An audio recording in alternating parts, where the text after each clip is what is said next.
नमस्कार, news room में आप सभी का स्वागत है। ब्रिटेन में प्रवासियों के खिलाफ हिंसक प्रदर्शन और सामाजिक तनाव ने यह स्पष्ट कर दिया है कि बहुसांस्कृतिक समाज के संचालन में सबसे बड़ी चुनौती साझा जीवन दृष्टि की अनुपस्थिति है। ठीक इसी पृष्ठभूमि में राष्ट्रीय स्वयंसेवक संघ के प्रमुख मोहन भागवत का इंदौर में दिया गया वक्तव्य उल्लेखनीय महत्व रखता है।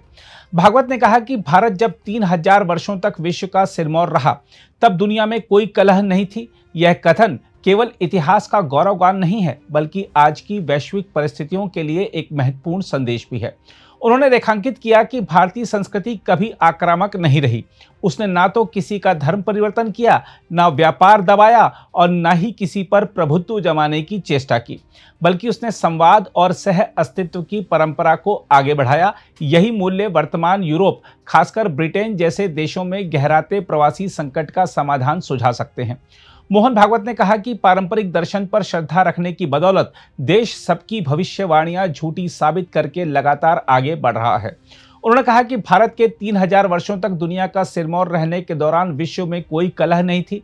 भागवत ने यह भी कहा कि ब्रिटेन के तत्कालीन प्रधानमंत्री विंस्टन चर्चिल ने एक बार कहा था कि भारत ब्रितानी शासन से स्वतंत्र होने पर एक नहीं रह पाएगा और बट जाएगा, लेकिन ऐसा नहीं हुआ। जो कभी बट गया है, हम वह भी फिर से मिला लेंगे। हम आपको यह बता दें कि भागवत ने ये टिप्पणियां मध्य प्रदेश के काबीना मंत्री प्रहलाद सिंह पटेल की पुस्तक परिक्रमा कृपा सार का इंदौर में विमोचन के दौरान की। देखा जाए तो ब्रिटेन में आज की स्थिति को देखें तो वहां पहचान, नस्ल और धार्मिक विविधता के कारण उभरते टकराव एक ऐसी व्यवस्था को उजागर करते हैं जो महज कानून और व्यवस्था के सहारे शांति बनाए रखना चाहती है, परंतु सांस्कृतिक और दार्शनिक धरातल पर साझा भावनाओं का निर्माण नहीं कर पा रही है। इसके विपरीत भारत ने विविधता के बीच एकता का मॉडल पेश किया है। भागवत का यह कहना कि हम कभी बट गए थे, पर जो बट गया है उसे भी हम फिर मिला लेंगे, केवल राजनीतिक आशावाद नहीं है, बल्कि यह एक ऐसी दृष्टि है जो विभाजन की पीड़ा झेलने के बाद भी एकता की संभावना पर विश्वास रखती है। भागवत का यह भी कहना कि भारतीय संस्कृति तेरे मेरे के भेद से ऊपर उठने का संदेश देती है, प्रवासी समाजों के लिए विशेष महत्व रखता है। प्रवासी संकट की जड़ अक्सर निजी स्वार्थ और पहचान आधारित राजनीति में होती है, जबकि भारतीय दर्शन सिखाता है कि मनुष्य को कर्म और ज्ञान दोनों में संतुलन साधना चाहिए और जीवन को साझा मानवीय मूल्यों के आधार पर जीना चाहिए। देखा जाए तो आज जब ब्रिटेन जैसे देशों में प्रवासियों को बाहरी या बोझ मानने की प्रवृत्ति बढ़ रही है, तब भारत का अनुभव बताता है कि विविधता को खतरे के रूप में नहीं, बल्कि शक्ति के रूप में स्वीकार किया जाए। भारतीय समाज में सिख, बौद्ध, जैन, इस्लाम और ईसाई सभी परंपराएं अपनी अपनी पहचान के साथ फली फूली। यही कारण है कि भारत विभाजन की त्रासदी के बावजूद एक लोकतांत्रिक राष्ट्र के रूप में आगे बढ़ सका। भागवत का पर्यावरण और परिवार पर दिया गया संदेश भी ब्रिटेन की स्थिति से जुड़ा प्रतीत होता है। पश्चिमी समाज में जहां परिवार और प्रकृति से जुड़ाव कमजोर होता जा रहा है, वहीं भारत की संस्कृति नदी को मां और धरती को पूजनीय मानकर जीवन का आधार बनाती है। यह दृष्टिकोण केवल धार्मिक आस्था नहीं, बल्कि सामाजिक सामंजस्य का मूल है। देखा जाए तो मोहन भागवत का वक्तव्य केवल भारत की सांस्कृतिक श्रेष्ठता की चर्चा नहीं करता, बल्कि वैश्विक संकटों के लिए भी एक समाधान प्रस्तुत करता है। ब्रिटेन में प्रवासी विरोधी प्रदर्शनों ने यह दिखा दिया है कि महज कानून या आर्थिक ताकत सामाजिक शांति सुनिश्चित नहीं कर सकती। उसके लिए साझा मूल्य, पारस्परिक आत्मीयता और संवाद की संस्कृति जरूरी है। भारत का अनुभव और दर्शन इस राह में मार्गदर्शक बन सकता है। आज जब दुनिया पहचान की राजनीति और संकीर्ण स्वार्थों में उलझी है, भागवत का यह स्मरण प्रासंगिक है कि मानवता का स्थायी भविष्य केवल सह अस्तित्व और समरसता में ही संभव है। बहरहाल, आइए देखते हैं मोहन भागवत का संबोधन। इस पुस्तक के लिए बताया गया कि ऐसा पुस्तक है, परिक्रमा के अनुभवों का वर्णन है, तो मैंने मान्य कर लिया, क्योंकि नर्मदा परिक्रमा ये बहुत बड़ी श्रद्धा का विषय सर्वत्र है। जिनको प्रतीति है, अनुभव है, उनके लिए तो है ही, लेकिन जिनको वो नहीं है उसके लिए भी है। हमारा देश श्रद्धा का देश है। यहां कर्मवीर भी है, तर्कवीर भी है। तर्क और शास्त्रार्थ में दुनिया में कहीं भी हमारा देश पीछे नहीं। परंतु हम सब लोग जानते हैं कि जीवन चलता है श्रद्धा विश्वास के आधार पर। और जिनको जड़वादी कहा जाता है वो लोग भी इसको मानते हैं आजकल। पहले नहीं मानते थे, लेकिन आजकल मानते हैं। दुनिया श्रद्धा विश्वास पर चलती है। उदाहरण भी देते कैसे चलती है। तो कहते हैं कि जनरल मोटर्स नाम की कंपनी है, अमेरिकन कंपनी है, जानते हैं। लेकिन कंपनी है क्या? कुछ लोगों के मन में आया कि ऐसी कंपनी करनी चाहिए। उन्होंने मिलकर तय किया। वो वहां के मैजिस्ट्रेट के पास गए।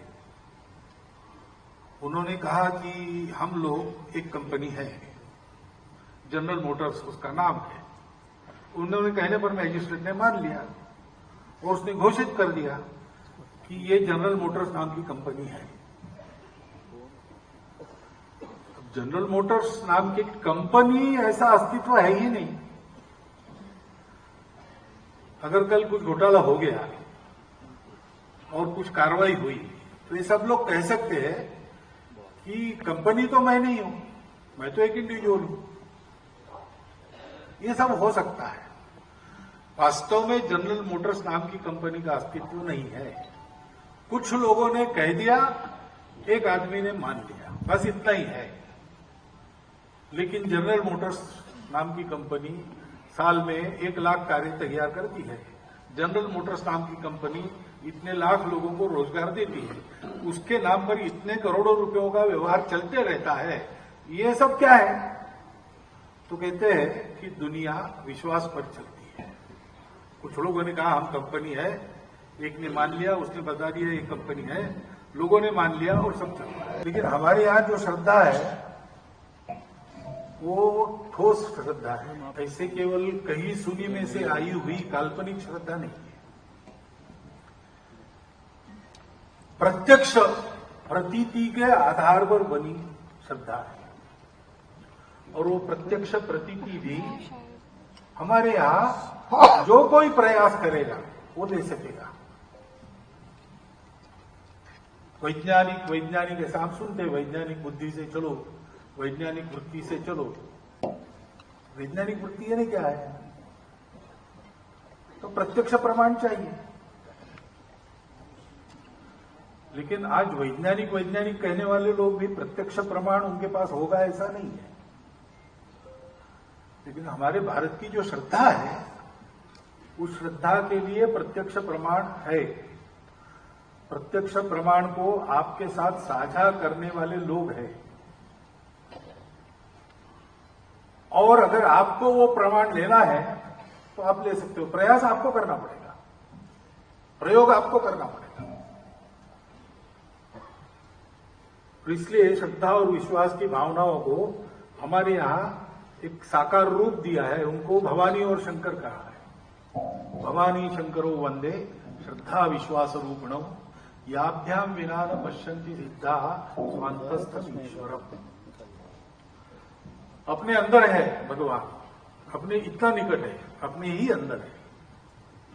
लेकिन बड़े बड़े सिद्ध महात्मा भी बिना श्रद्धा और बिना विश्वास के उसका दर्शन नहीं कर सकते। और इसलिए श्रद्धा विश्वास यानी भवानी शंकर, ऐसा अपने यहां कहा गया है। ये श्रद्धा किस प्रतीति से आई होगी? वरना मनुष्य तो जो दिखता है उसी को मानता है, जो नहीं दिखता है वो होता ही नहीं है। ये मनुष्य स्वभाव है।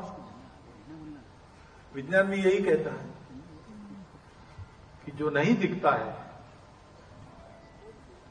5 ज्ञानेंद्रिय है, उसके आधार पर जो नहीं हम समझ सकते या उनको दूरबीन लगाकर या उनको माइक्रोस्कोप लगाकर हम नहीं समझ सकते तो वो है। लेकिन हमारे यहां ऐसा नहीं है। हमारे यहां ये कहा गया कि इसके भी आगे है। उपनिषद है, उपनिषद पुराने उपनिषद है, नए उपनिषद है।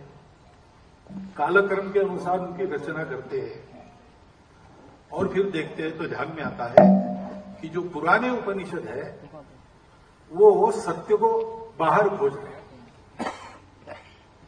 सत्य वायु में है क्या? सत्य अग्नि में है क्या? सत्य आकाश में है क्या? जैसे जैसे वो नए यानी प्राचीनता छोड़कर अर्वाचीन काल में आते हैं तो ये बाहर की खोज बंद हो गई, क्योंकि बाहर की खोज में मिला कुछ नहीं मिलता है। सत्य और सुख बाहर मिलता नहीं है, जो मिलता है वो तात्कालिक होता है, ज्यादा होने पर फीका हो जाता है। एक बार मिल गया तो बार बार चाहिए, वो हमारी सुख की तृष्णा को तृप्त नहीं कर सकता। और मनुष्य की खोज है नित्य निरंतर प्राप्त होने वाला, कभी फीका न पड़ने वाला सुख चाहिए। तो वो तो बाहर मिलता नहीं। रसगुल्ला खाएंगे, कितना खाएंगे? 1 खाएंगे, 2 खाएंगे, 5 खाएंगे, 10 खाएंगे। होड़ लगाकर 100 खाने वाले भी लोग हैं। लेकिन उनको भी एक क्षण आता है जब रसगुल्ला देखने के बाद उल्टी हो जाती है। तो रसगुल्ले में सुख नहीं खोजो, रसगुल्ले में सुख नहीं है। उसकी अति हो गई तो वो सुख दुख बन जाता है। पर्याप्त मिलने के बाद भी कल फिर से लगता है कि चाहिए। आज तृप्त हो गए, इतना तृप्त हो गए कि अब सामने आया तो उल्टी करेंगे, लेकिन एक रात गुजरने के बाद दूसरे दिन पूछे तो और 5 ले लेंगे। बाहर सुख नहीं मिलता है, सुख तो अपने अंदर है। ये जब पता चला तो हमारे पूर्वजों ने अंदर खोजना प्रारंभ किया, बाकी दुनिया रुक गई। उसने अंदर खोजने का कष्ट नहीं किया, हमने अंदर खोजा। और खोजते खोजते हमारे पूर्वजों को एक सत्य मिल गया। उस सत्य ने उनको ये बताया कि सब में वही सत्य है। सब है ही नहीं, सब ये भ्रम है, एक ये सत्य है।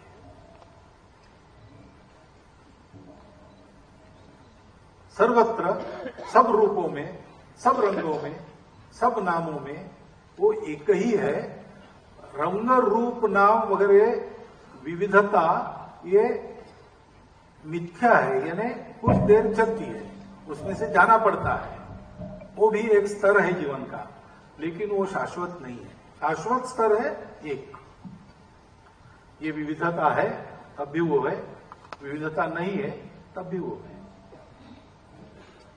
और वही तुम में है।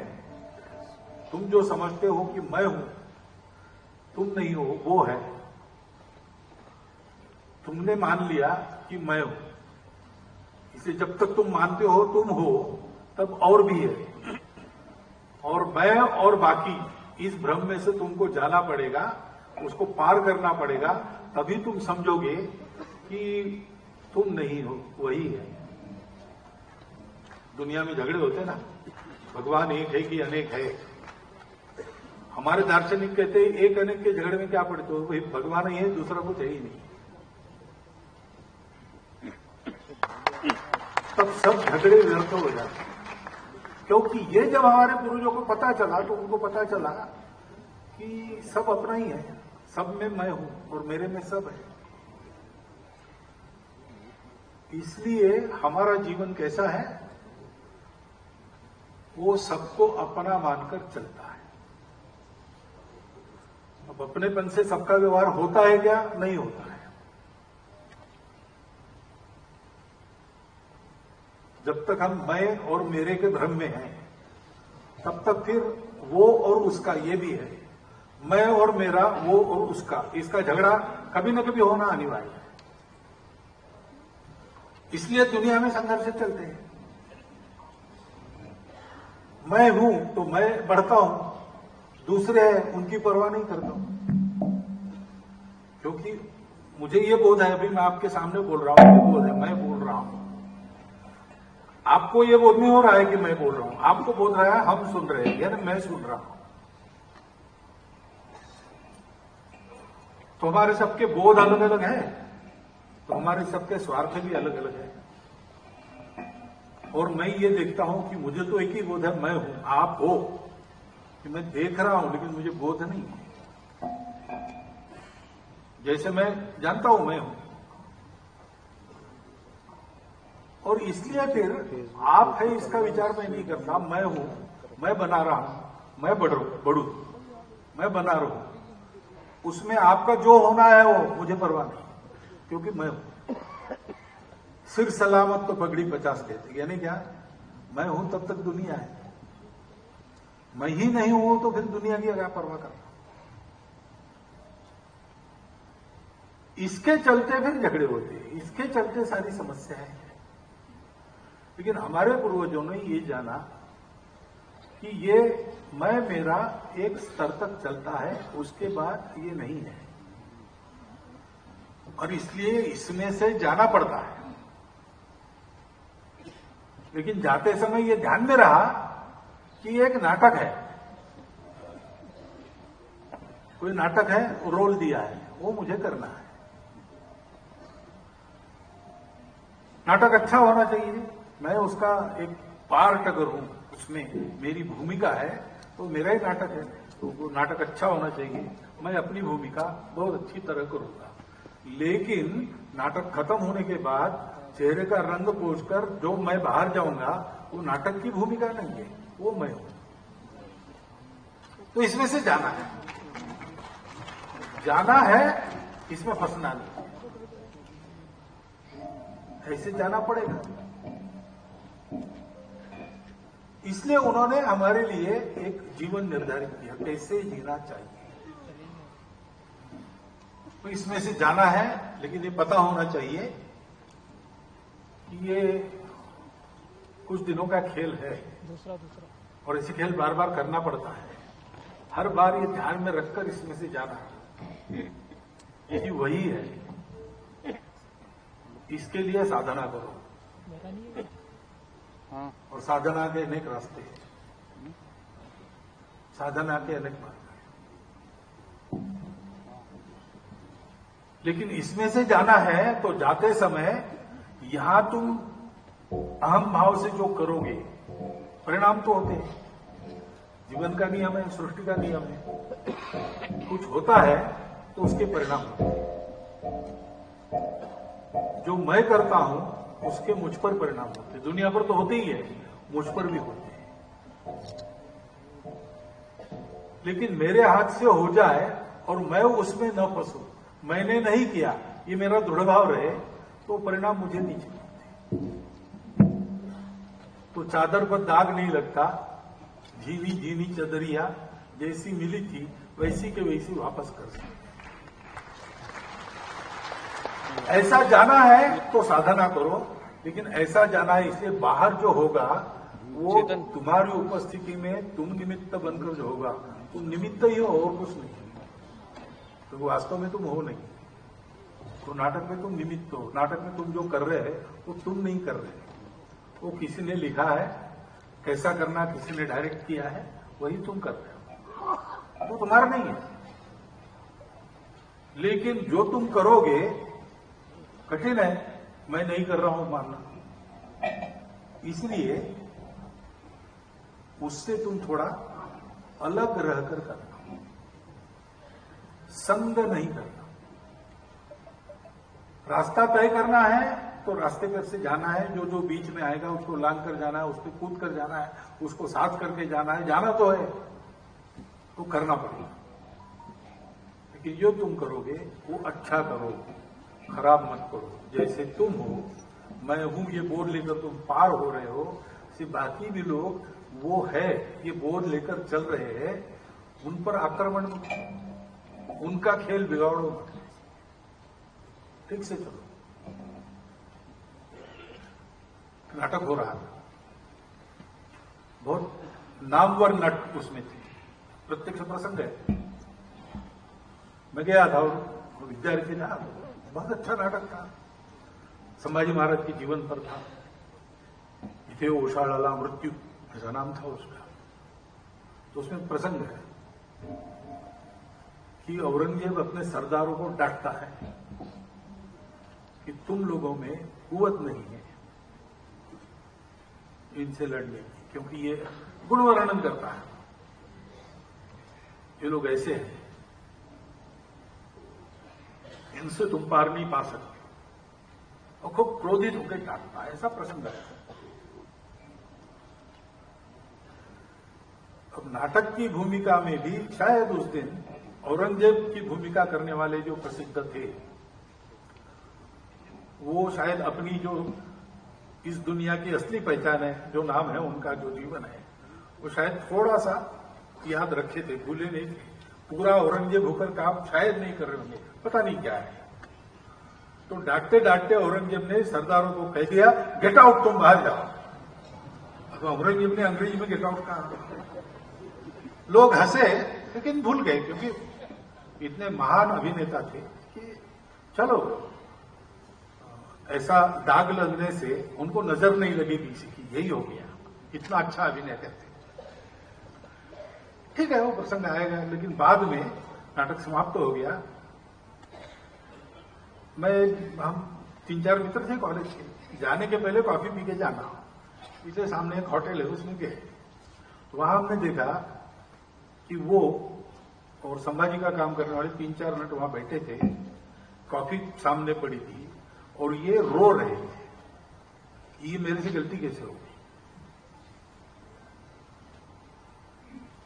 कैसे करना? तन्मयता से करना। गीता में कहा है, सत्ता कर्मण्य विद्वांसो, कर्म में सख्त होकर जुड़कर करने वाले अविद्वांस या न जानने वाले लोग जैसे करते हैं, जानने वाला भी वैसे ही करता हुआ दिखता है, लेकिन वो जुड़ा हुआ नहीं। अभी कितनी कठिन बात है, लेकिन ये सहज हमारे लिए करने का वातावरण हमको हमारे आध्यात्मिक महापुरुषों ने दिया। मैंने कहा ना, अनेक मार्ग होते साधना में, तो एक ज्ञानेश्वर महाराज ने वर्णन किया है। एक रास्ता ऐसा होता है कि पंछी झाप एकदम उड़कर जो चाहिए उस पर झाप देकर उसको पकड़ के ले लेता है, एक झाप में काम हो जाता है। ऐसे कुछ लोग होते हैं, वो उस प्रकार सीधा वहीं जाते हैं।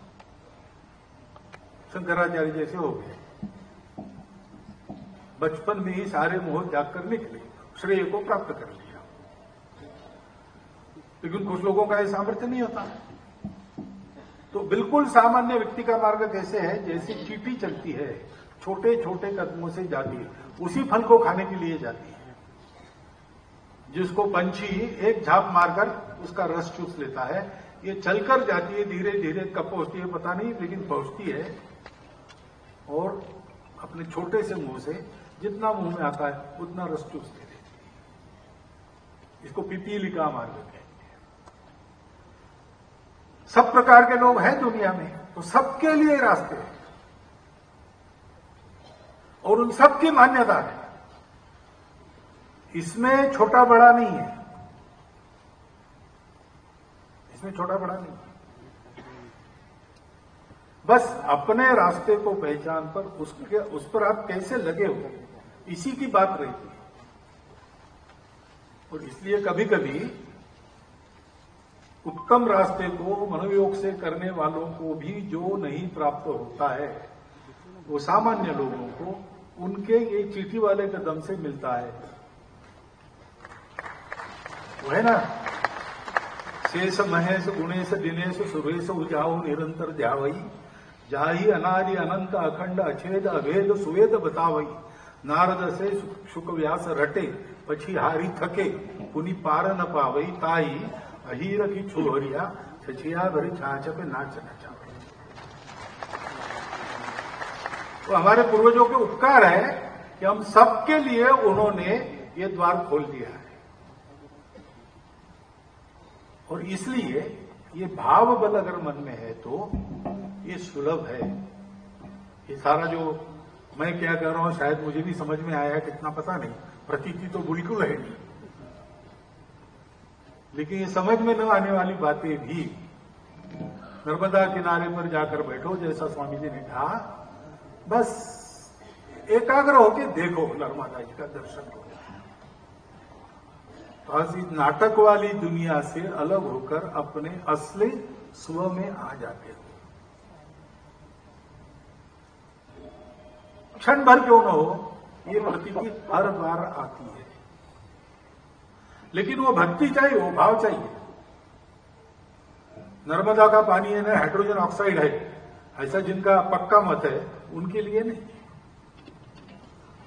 उनके लिए नहीं,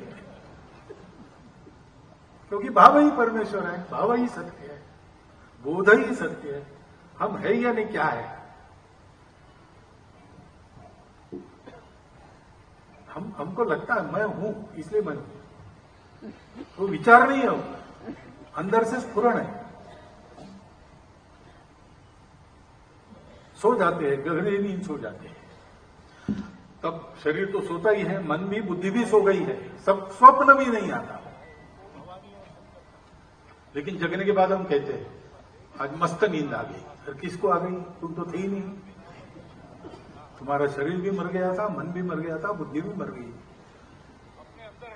जो गहरी नींद आई वो किसको आई, वो जो है वो बोध है, वही हमारा स्वरूप है।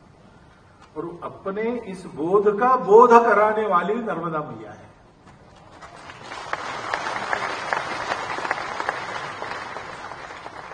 इसकी अनुभूति ले सकते हैं, सब लोग ले सकते हैं। वो मैया है, वो योग्यता नहीं देखती। मेरा पुत्र मेरिट में आने वाला विद्यार्थी है कि स्कूल छोड़कर इधर उधर दंगा करने वाला असमंजस ऐसा बालक है, वो देखती नहीं, वो अपना बालक है, तो दोनों को देती है, समान देती है। थोड़ा जाकर बैठो वहां पे, ऐसा ये सर्वत्र देखने की जो शक्ति है वो हमारे पूर्वजों ने हमको जो भाव दिया है उस भाव के कारण मिली है। वो महत्व की बात है। भारत का अस्तित्व उस भाव के कारण है, और भारत का अस्तित्व उस भाव के लिए है, क्योंकि ये भाव नहीं है मन में, इसलिए सारी समस्याएं हैं। इसको आप भक्ति कहो, इसको आप अपनापन कहो, आत्मीयता कहो, हम सब एक है। तो पेड़ और मैं भी एक हूं, नदी और मैं भी एक हूं, पहाड़ और मैं भी एक हूं। भगवान सर्वत्र है, सर्वत्र पवित्रता है, कहीं भी अपवित्रता नहीं है। आपको लोगों को भी होगा ना, जाते जाते गलती में कुछ किताब पढ़ी है नीचे और आपका पैर लग गया, तो कुछ लोग तो तुरंत झुककर नमस्कार करते, कुछ लोग जाते जाते ऐसा कर लेते हैं, लेकिन करते जरूर है, क्योंकि हमको बचपन से यही पढ़ाया है, वो विद्या है। अरे वो कागज है, कागजों का कुलेता नहीं, वही विद्या है, वो सरस्वती मां है। उसमें पवित्रता है, उसमें चैतन्य है। सब जगह इस चैतन्य और पवित्रता को देखने का भाव जो भारत को दिया है, उसके चलते भारत जब सिरमौर देश था, 3000 वर्षों तक दुनिया में कोई कलह नहीं हुआ है, पर्यावरण कभी बिगड़ा नहीं, तकनीकी प्रगति बड़ी ऊंची थी, परंतु पर्यावरण नहीं बिगड़ा। मनुष्य का जीवन सुखी था, मनुष्य का जीवन सुसंस्कारित था। अब प्रमाण है, एक विलियम डैलिरिम्पल है, उसकी नई पुस्तक आप पढ़िए, दी गोल्डन वे, गोल्डन गेट,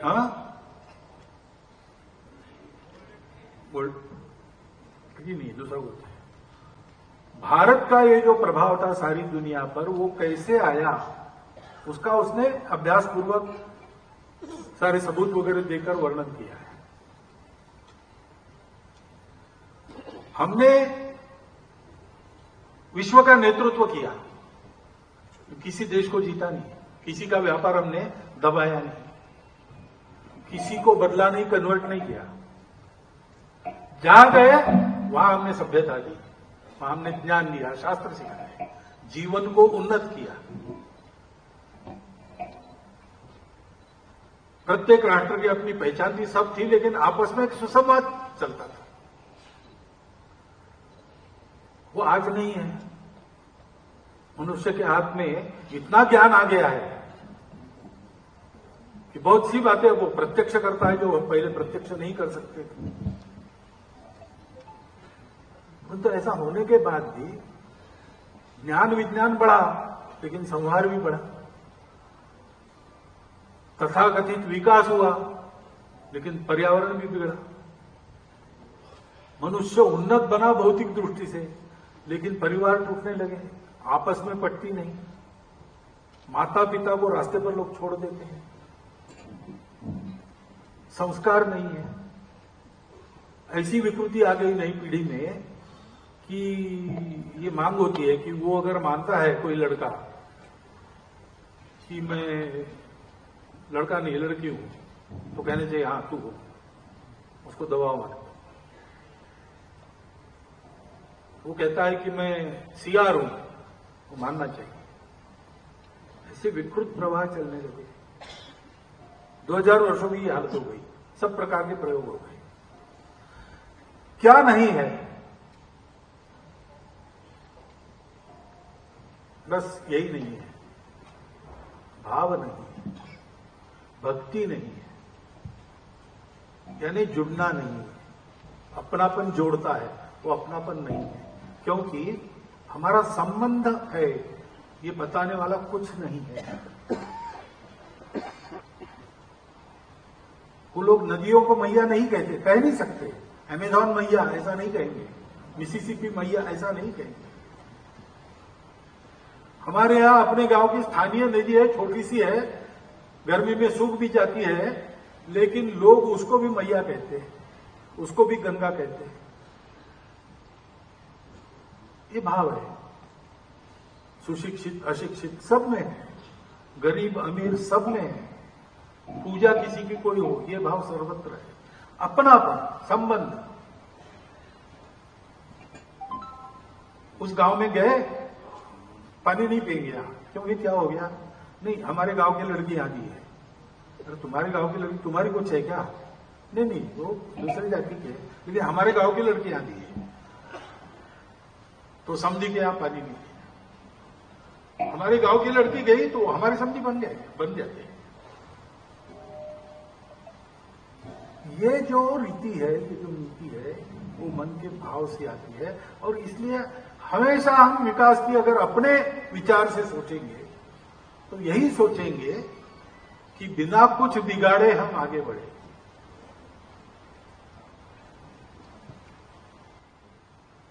तथागत ने कहा है, सब पापस्य अकरणम कुशलस्य उपसंपदा सच्चित्त परियोदपनम एते बुद्धानुशासन। कोई पाप करो मत। पाप क्या है? पर पीड़ा पाप है। पापाय पर पीड़नम, दूसरों को दुख देना पाप है। और उपसंपदा यानी अपनी आजीविका, सम्यक आजीव, उपसंपदा। कुशलस्य, कुशलता क्या है कि हमको तो जीना है, हम जिएंगे, भरपूर जिएंगे, अच्छा जिएंगे, लेकिन दूसरों को धक्का लगाए बिना जिएंगे। उसके लिए अगर हमको कुछ संयम करना पड़े, अपनी कुछ बातों में अपने आप को रोकना पड़े, तो हम वो करेंगे। इसी को धर्म कहते हैं। धर्म होता है कैसे होता है? शिबी राणा की कथा आपको पता है। कबूतर आया, उसके पीछे बाज लगा था, उसने शिबी राणा की शरण ली, छुप गया उसके सिंहासन के पास दरबार में। बाज आया पीछे से, उसने राजा को कहा कि कबूतर आया है। राजा कहा आया है, मेरी शरण ली है, मेरी शरण में है, वो मुझे खाना है उसको। राजा ने कहा मैं नहीं खाने दूंगा। एक निरपराध निर्बल प्राणी को तू खाएगा, ये पाप है। मैं राजा हूं, धर्म रक्षण मेरा कर्तव्य है, मेरा धर्म है उसकी रक्षा करना। अब यहां तक तो समझ में बात आती है, लेकिन बाद में बाज कहता है कि तू धर्म की बात अगर कर रहा है तो प्रकृति ने मुझे धर्म दिया है मांस खा के जीना, तो रहे घास फूस खा के नहीं जी सकता, तो उस कबूतर को खाऊंगा तब मैं जीऊंगा। अपना जीवन जीना ये भी धर्म है। मेरा धर्म रोक के तुम अपना धर्म कैसे आगे बढ़ा सकते? धर्म विरोधी नहीं होता कभी। धर्म किसी को दुख नहीं देता। आदि में, मध्य में, अंत में सर्वत्र सुखदायी होता है। तो तुम किस धर्म की दुहाई दे रहे हो? ये तो अधर्म होगा। शिबिराना इस पर क्या कहता है? वो कहता है तुम्हारी बात ठीक है। देखो ये अपनापन क्या करता है। कबूतर भी अपना है, उसको खाने वाला बाज भी अपना है। कबूतर मरना नहीं चाहिए, बाज को भूखा नहीं भेजना है। दुनिया कहेगी ये बेकार की बात है, ये लॉजिक के विरुद्ध है। अरे भाई लॉजिक से थोड़ी दुनिया बनी है, और लॉजिक से थोड़ी दुनिया चलती। दुनिया तो धर्म से चलती है। शिबिराना कहता है तुमको मांस चाहिए, कबूतर का ही चाहिए ऐसा नहीं है, तो कबूतर के वजन का मांस मैं मेरा देता हूं, वो खा लो। ये धर्म रक्षा है। कुशलस्य उपसंपदा, अपनी बात को छोड़ दिया ताकि मैं भी रहूं, बाज भी रहे, कबूतर भी रहे। ये क्यों सोचा जाता है? इसलिए कि ये सब अपने हैं। ये अपनापन, ये भक्ति, ये आवश्यक है। ज्ञान और कर्म ये दोनों मार्ग है। आकाश में झाप लगाना या चींटी के कदमों से चल के पहुंचना, ज्ञान है, कर्म है। दोनों चाहिए। निष्क्रिय ज्ञानी काम के नहीं। ज्ञानी लोगों के निष्क्रिय होने के कारण ही गड़बड़ होती है। और जो कर्म करता है उसको ज्ञान नहीं है तो वो पागलों का कर्म हो जाता है। ये दोनों चाहिए। दोनों पंखों से पक्षी उड़ता है ना, वाभ्याम में वो पक्षाभ्याम, दोनों पंखों से यथा खे आकाश में पक्षिणाम गति तथैव ज्ञान कर्मभ्याम जायते परमम पदम। परंतु ज्ञान और कर्म ये दो पंख जिस शरीर को पकड़ते हैं, इसलिए वो शरीर उड़ सकता है, वो शरीर भक्ति है। ज्ञान, कर्म और भक्ति की संतुलित त्रिवेणी जीवन में कैसे बहाना, ये हमारे पूर्वजों ने अनेक पंथ संप्रदायों के माध्यम से अनेक रास्ते बताकर सबको बताया है। उस पर श्रद्धा रखकर आज भी अपना देश चलता है। और इसलिए सबकी भविष्यवाणियां झूठी कराकर हमारा देश आगे बढ़ रहा है। चर्चिल ने कहा था तुम टिकोगे नहीं, स्वतंत्र हो जाओगे, बट जाओगे, वो नहीं हुआ। इंग्लैंड बढ़ने की स्थिति में आ रहा है, हम नहीं बढ़ेंगे, हम बढ़ेंगे आगे। कभी बढ़ गए थे, वो भी हम मिला लेंगे।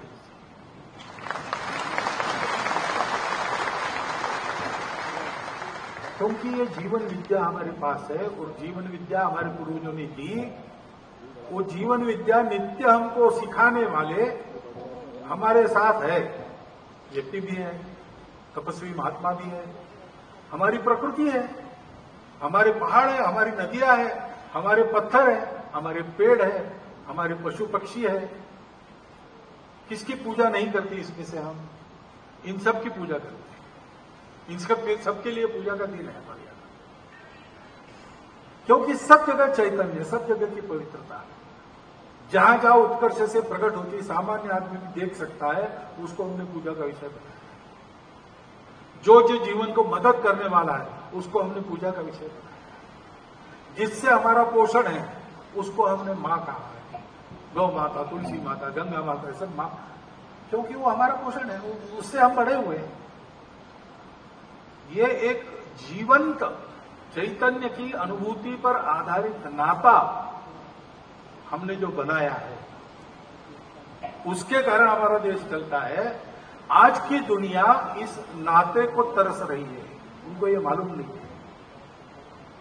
समस्या मालूम है, उपाय भी मालूम है, लेकिन किए नहीं जाते, क्योंकि पता नहीं, ये संबंध पता नहीं। 300 साढ़े 3 वर्षों से उनको ये बताया जा रहा है कि संबंध है नहीं, सब अलग अलग है। बेकार की बात है, जो बलवान है वही जिएगा, इसलिए बलि बनो। किसी के पेट पर पैर देकर बनते हो कोई बात नहीं, किसी का गला काट के बनते हो कोई बात नहीं।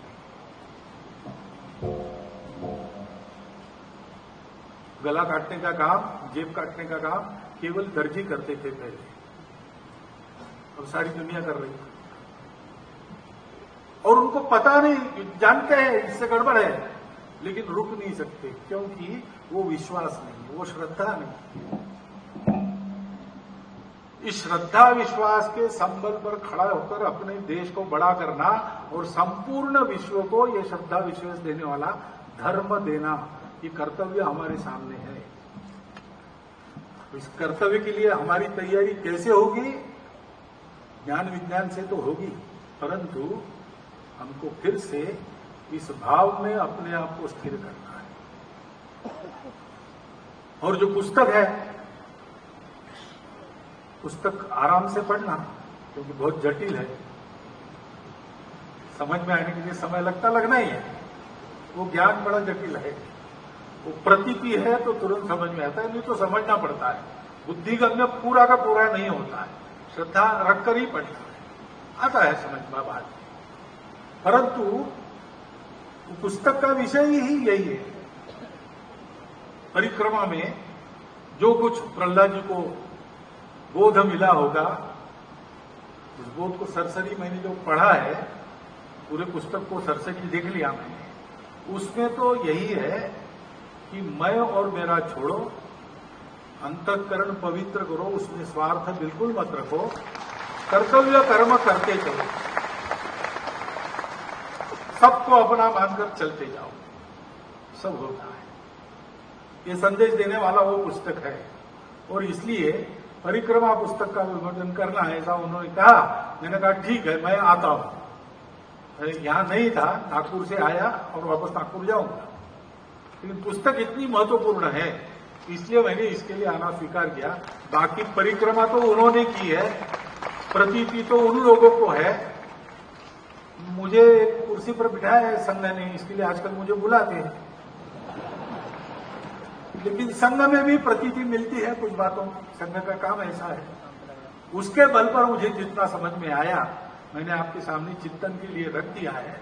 इसमें जो गलतियां हैं वो मेरी है, जो सही है वो अपनी परंपरा का करोड़ों वर्षों से चलता आया हुआ है, उस पर चलना है। इतना ध्यान में रखिएगा, ये एक अनुरोध करता हूं।